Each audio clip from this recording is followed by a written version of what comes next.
Hello everyone and welcome back to the O.N.E channel. I would like to say before I start this video that if you end up enjoying this content, you can subscribe below. I'm trying to get to 200. There's no real reason there, but I don't know. This channel's been going for, when did I start this channel? 2017 I think is when I first started, 2018 maybe. So yeah, I'd really like to start educating a wider group of people and to get everyone interested or learning about science. And I think the best way to do that is to have a channel dedicated to all fields of science, not just, evolution or biology, but also astronomy and all sorts of stuff, everything pertaining to the natural order of things. So if you do end up enjoying this, subscribe below and leave a comment, and let's get into evolution. Charles Darwin's definition of evolution was descent with modification, a term he used in his book The Origin of Species to describe how successive generations of a species adapt to their changing environments over time to eventually form entirely new species.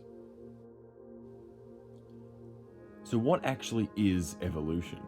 Evolution is the process of change in the inherited characteristics of populations of animals over time.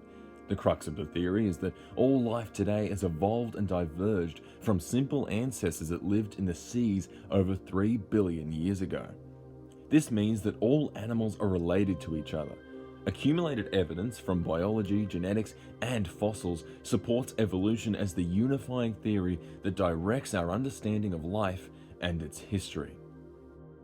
From here we can divide evolution into two sections, macroevolution and microevolution, macro meaning large and micro meaning small. The large-scale pattern of change is known as macroevolution. Macroevolution refers to large-scale changes, such as the evolution of limbed vertebrates from those with fins.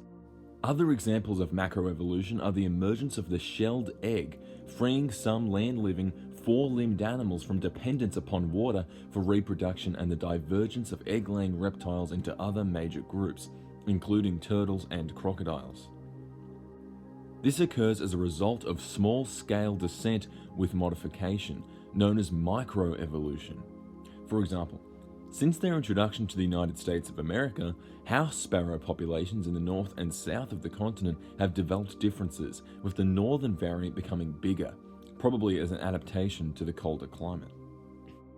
Now we've got speciation. Among other meanings, a species can be defined as a group of similar organisms that can interbreed to produce fertile offspring. Speciation is the process whereby new species evolve from a single ancestral species. This occurs for a number of reasons, such as geographical isolation arising from habitat fragmentation.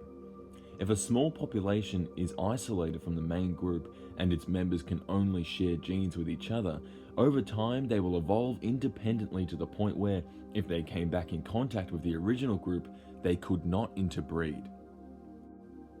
This is one of my most favorites in terms of evolution, divergent evolution.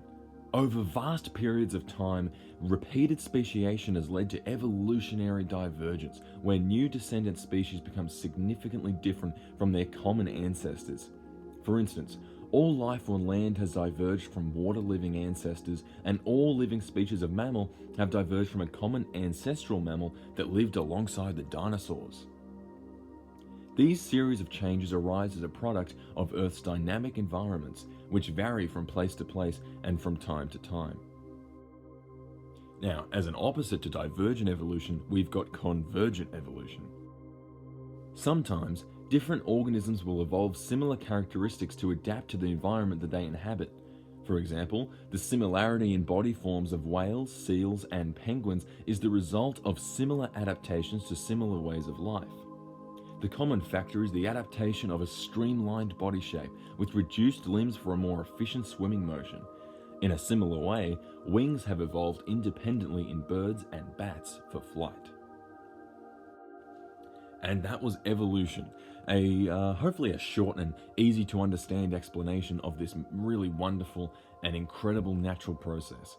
I hope you've learned something in this video, and yeah, I guess I'll keep making content relating to this sort of thing. So if you like this video, subscribe below to see more of my content, and leave a comment. That's very important, always very important, as I always say.